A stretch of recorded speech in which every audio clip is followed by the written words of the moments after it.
The Whig asks, why me? The Stoic asks, why not me? To ordinary minds, fate is something to endure. To the Stoic, fate is something to love. That's the discipline of Amor Fati, the love of what happens. It's not acceptance, it's not tolerance, it's adoration of the exact fire meant to forge you. Marcus Aurelius wrote, a blazing fire makes flame and brightness out of everything thrown into it. He didn't mean poetry, he meant physics of the soul. Everything that enters your life, betrayal, loss, pain, is raw material. The untrained curse it, the disciplined convert it. That's the Stoic law of necessity. If it exists, it's useful. If it wants, it's instructive. If it breaks, it's revealing. The wise don't fight circumstance, they extract ratio from it. Epictetus was born a slave. His master broke his leg during an outburst. Epictetus didn't cry out. He warned calmly, "You're breaking my leg." When the bone snapped, he simply said, "Did I not tell you so?" That wasn't indifference, it was comprehension. He understood that pain is part of propulsion, not proof of injustice. He later taught, do not seek for things to happen as you wish, but wish for them to happen as they do, and you will go on well. He wasn't advising apathy, he was prescribing alignment. Reality never obeys emotion, so emotion must obey reality. When storms wrecked ships and toppled fortunes, Seneca didn't pray for calm seas. He prayed for composure. He wrote, a good character is not formed in calm, but in storm. He knew that adversity is not anomaly, it's atmosphere. To demand a painless life is to demand a shapeless one. Hardship sculpts, ease dissolves. That's why he thanked fate for difficulty. It kept his virtue alive. Marcus Aurelius ruled during plague, war, famine, and betrayal. His generals mutinied, his closest friend plotted against him. Yet, in the margins of his military journal, he wrote, love only that which comes to you, woven in the pattern of your destiny. For what could more apply fit your needs? This was no metaphor. He meant it literally. Every event is tuned to your exact calibration. The suffering you endure is custom made to carve the strength you require. To him, resistance was waste. Acceptance was intelligence. Love was mastery. Ordinary acceptance says, I'll endure this. Stoic love says, I will transmute this. Acceptance is passive, love is creative. It doesn't shrink in the face of chaos, it expands until chaos has no space left. This is why the Stoic doesn't merely cope, they don't survive, they absorb, they become, they take the universe's violence as training data for divinity. Pain to the Stoic is what weight is to an athlete, resistance that builds muscle. They knew that nature hides wisdom inside suffering, the way oysters hide pearls in irritation. The more life presses, the more character condenses. They called it conversion of impressions. When something painful occurs, pause. Before judgment, ask, what if this was sent for my perfection? That single question reconfigures biology into divinity. It turns chaos into curriculum. Pythagoreans saw the world as geometry, lines, ratios, forms. The Stoics saw the same structure in human emotion. Suffering, when aligned correctly, builds symmetry. Anger refines justice. Loss sharpens gratitude. Defeat teaches humility. All proportion, no waste. That's why Stoics never chased pleasure. It disrupts equilibrium. They chase proportion. They build inner temples measured in virtue, not comfort. To love what tries to break you is to become indestructible by design. The world calls you unlucky for being tested. The Stoic calls you chosen. Fate attacks only what has potential to transcend it. That's why the indifferent are left alone. They are already conquered. The disciplined are challenged because they're worth refining. Your hardship isn't punishment, it's recognition.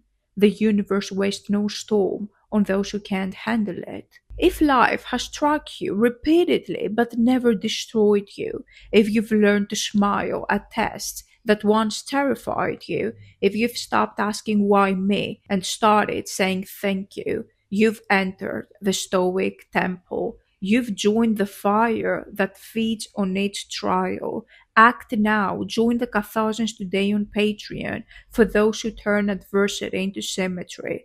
The Pythagorean path. Study the geometry of suffering. Find ratio within pain.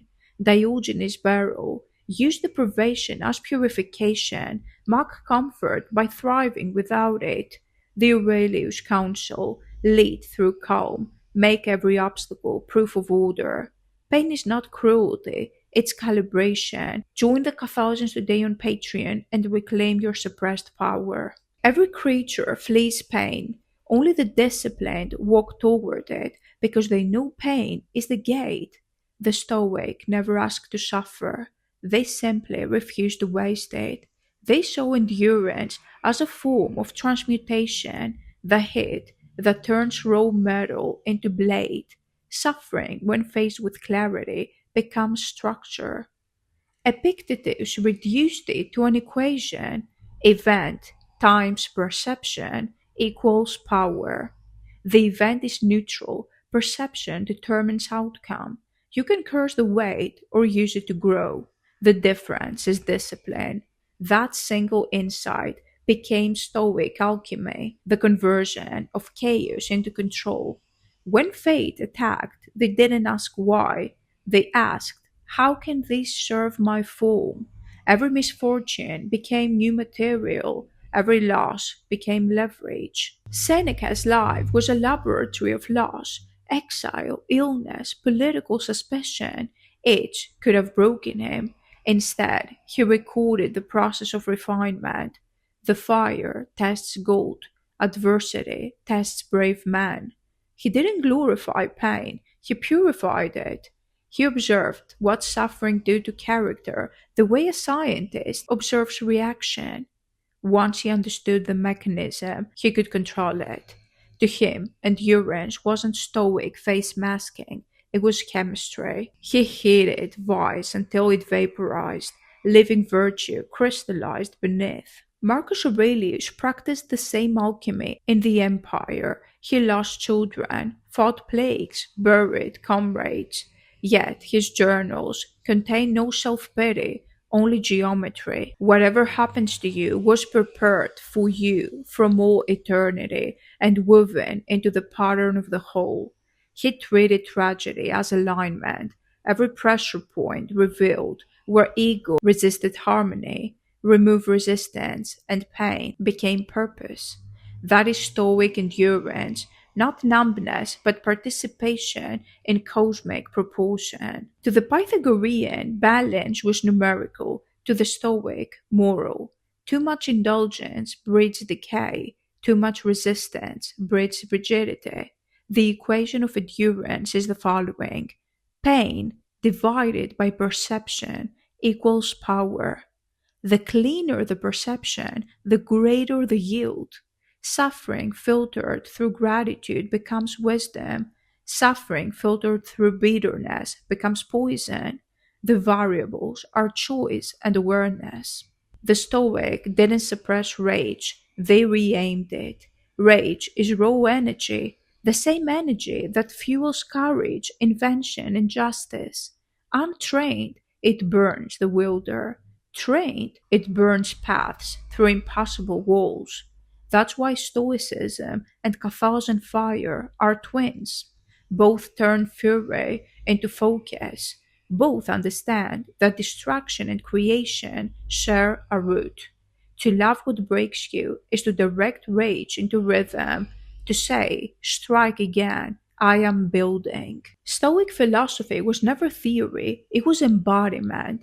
They trained the body to obey the same law as the mind, composure under stress, cold baths, hunger, sleepless nights, fasting, ritual rehearsals of loss.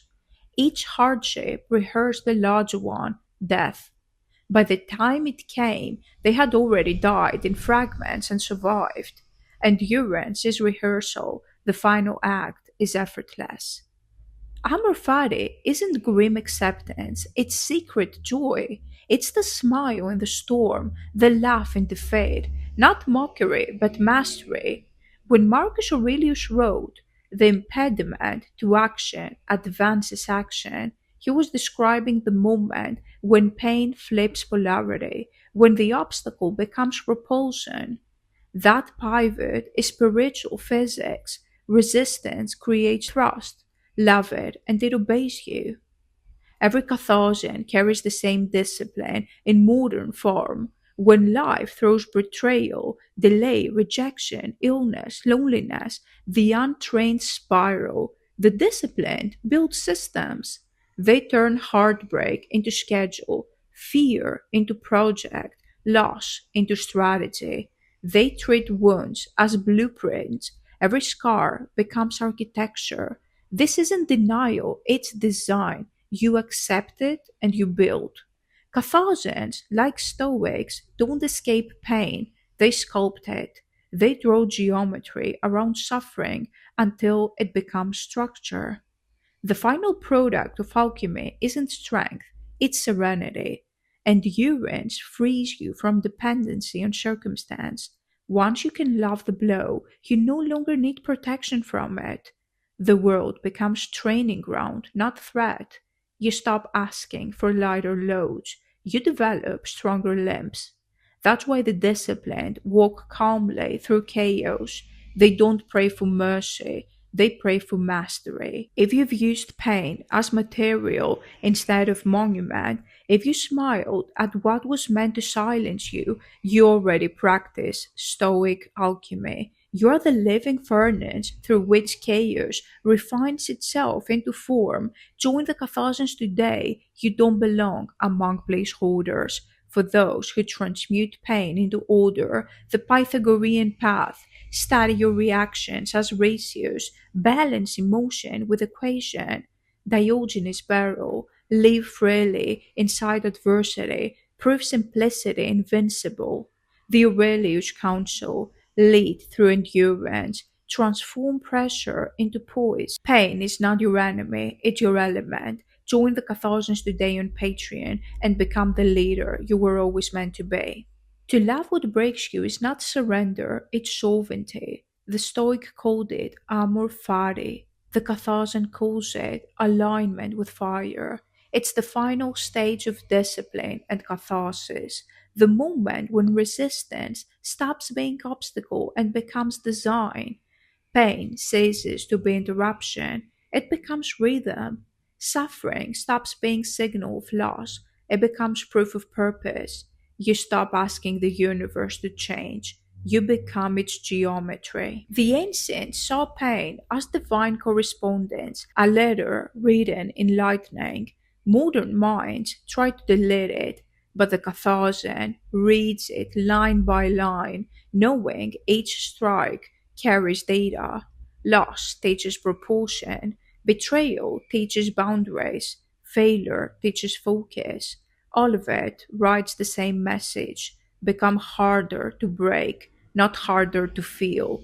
That's the distinction between the code and the discipline. To the Stoic, fate was a cosmic script already written. To the Catharsian, fate is an algorithm that updates based on discipline. The system responds to structure. The more order you embody, the more chaos obeys you. Loving what tries to break you then is strategic alignment, a conscious partnership with adversity. You turn misfortune into assistant. You treat every obstacle as hired trainer. When life tests you, you no longer panic. You recognize the familiar heart of calibration. Every Catharsian builds their indestructibility brick by brick through response. Calm under chaos. The mind refuses panic. Order under pressure. The system tightens when the world loosens. Purpose in pain. Suffering automatically triggers service, not self pity. That is the Stoic secret modern people crave but rarely earn immunity without indifference. Every age produces a few who refuse bitterness. They take betrayal and build empires of clarity. They take ridicule and craft philosophies. They take exile and invent civilizations. They are the ones who learn to love the blow mid strike.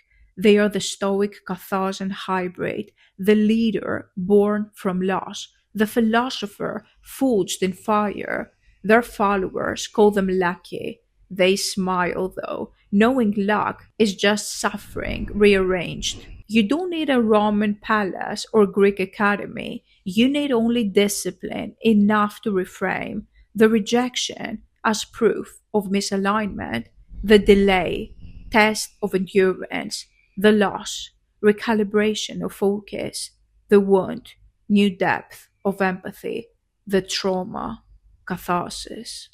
Every hit becomes homework, every chaos becomes a curriculum. You begin to thank what you once feared. This is love, not comfort, but correction. To love what tries to break you is to understand that distraction is not enemy, it's renewal disguised. Fire doesn't hate wood, it transforms it. The Catharsian learns to burn without bitterness, to rebuild without grief, to rise without permission. You love not the pain itself, but what it reveals. Your design was divine all along.